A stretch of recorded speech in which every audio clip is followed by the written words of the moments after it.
Hi Cancer, this is Jov. Welcome back sa ating channel. By the way Cancer, this is your timeless reading. Gamitin ang reading na ito bilang gabay lamang.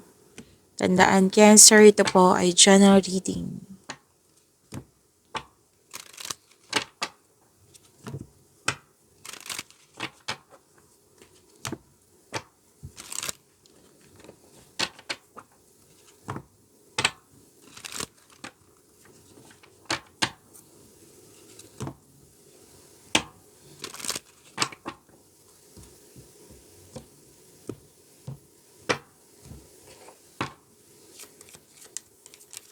Maraming salamat po sa mga hindi nag-skip ng ads. Subscribe na po kayo sa ating channel at click bell notification para updated po kayo sa bagong video natin. Para sa mga gusto magpa-reading po, comment po kayo ng personal reading and check my reply sa comment section. Oh wow, ang ganda nito, Cancer. Prosperity is yours. May nag-usap dito tungkol sa property. Some of you home-based yung trabaho. Some of you nagpasya na mag-staycation sa bahay kasi anong tawag dito? Kasi you felt calm, relaxed, and security pag nasa bahay kayo. Nakatanggap kayo ng regalo, tulong. May nagbigay ng compliment, may ligawan, love is blooming. May nagbigay ng bouquet of flowers. Abundance. Yes, ang ganda nito. Proposal. Kasal, ikakasal. May nag-uusap sa marriage contract. May bagong pasok sa relasyon. May nakita rin ako sa career and money na deal, commitment, agreement, promises, signing of contract, business partnership, kakasimula sa trabaho, sa negosyo. Diba ang ganda? Cancer, claim niyo po.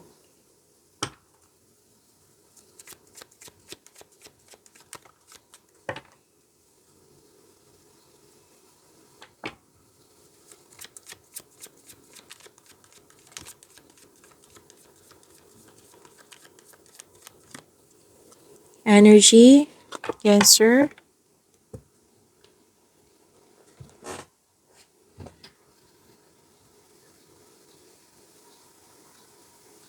Success to.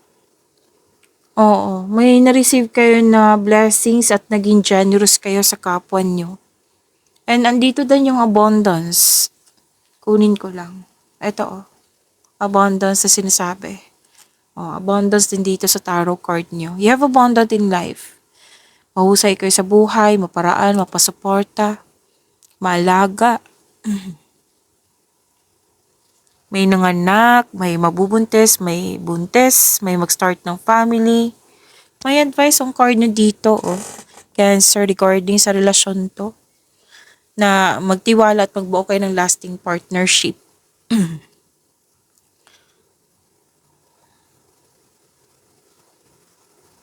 Okay, support from your boss, mentor, or life coach. Makatulong sila sa pag-move forward sa inyong career. Yes, it will help move your career forward, yan. At ipagpatuloy niyo pong makinig sa inyong intuition kasi makatulong to sa paggawa ng wise choices. And kitang-kita ko yung full support ng grupo ng tao ay very supportive sa iyo, lalo na sa iyong career and money.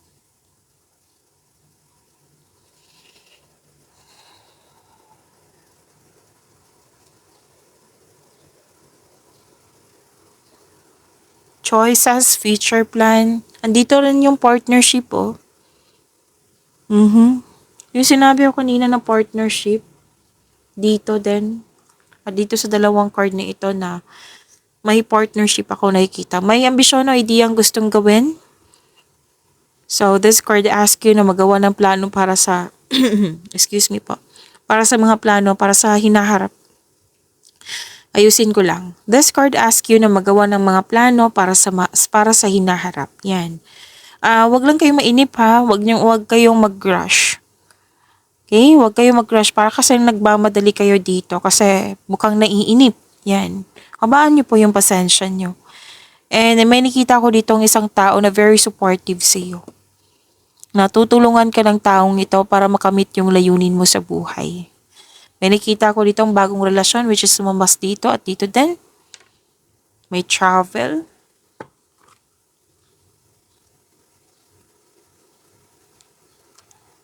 May magbigay din ng puhunan. Yung sinabi ko kanina na may isang tao na very supportive sa iyo, natutulungan ka para makamit yung layunin mo sa buhay. Oh. Pwedeng business partnership to, pwedeng magbigay ito ng puhunan, pwede din na moral support or ideas. Yan, big help yan.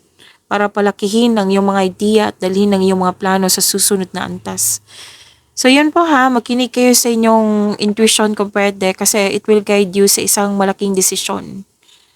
Tapos nakikita ko dito na yumayabong ang iyong buhay ay patuloy na yumayabong kasi marunong ka makinig sa iyong intuition.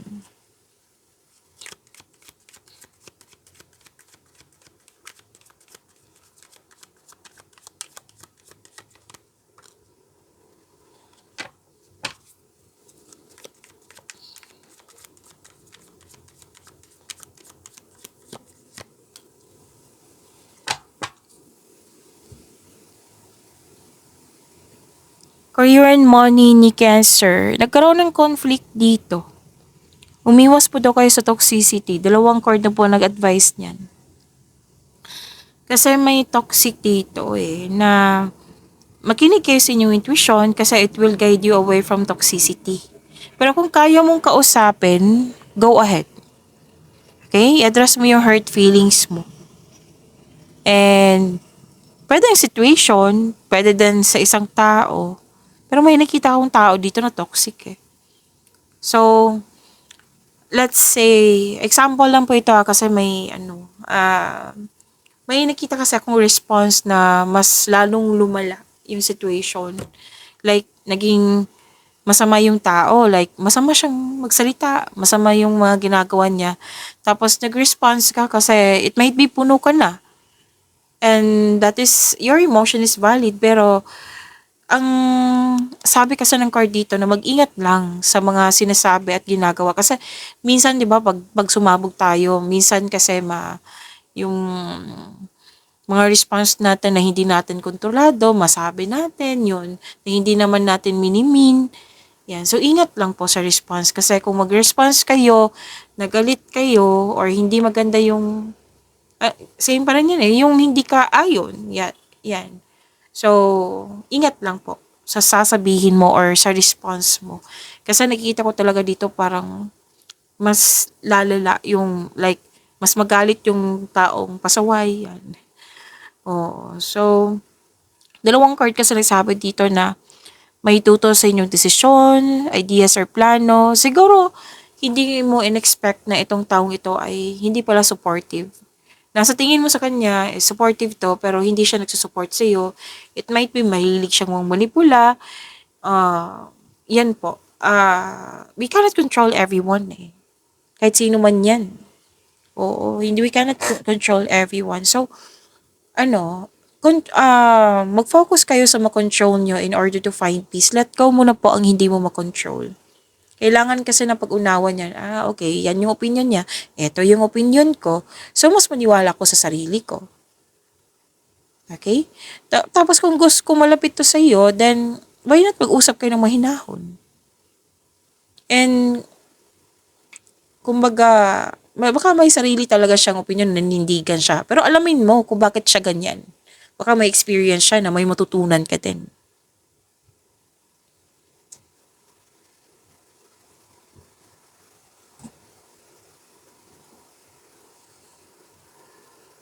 Pero huwag kayong mag-alala. Nakikita ko naman dito ma-overcome nito.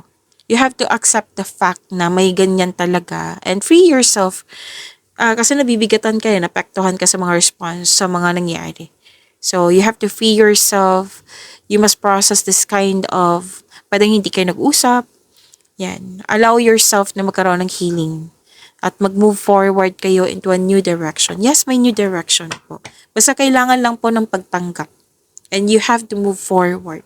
Hindi ibig sabihin na may nangyari na hindi natin kontrolado, magsistay tayo. Hindi tayo kikilos. So, kilos pa rin.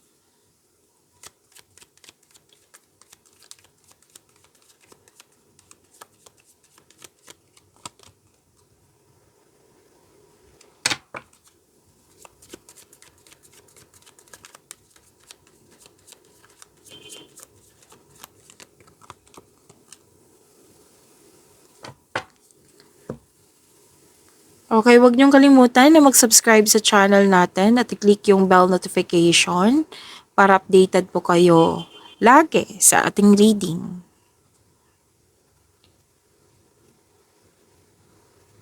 Okay, sa buhay pag-ibig po, may maliligaw kayo or nililigawan na mo na very charming at passionate partner na very active kang suyuin. Like, kung lalaki ka, na nagpaparamdam talaga itong taong sa iyo, na itong taong ito na nagpaparamdam sa iyo na gusto ka niya talaga. Oo. Ah, pwedeng maliligaw mo or nililigawan mo. Tapos, may mga bagong pasok dito sa relasyon eh. So, sinabi ng card dito na kilalanin mo muna, enjoy nyo po yung getting to know each other stage nyo. Yung relax lang. Kung hindi mo pa siya sinagot, kasi excited ka makilala siya eh. So, better, na-enjoy nyo muna yung moment nyo. Like, wag magmadali sa relasyon.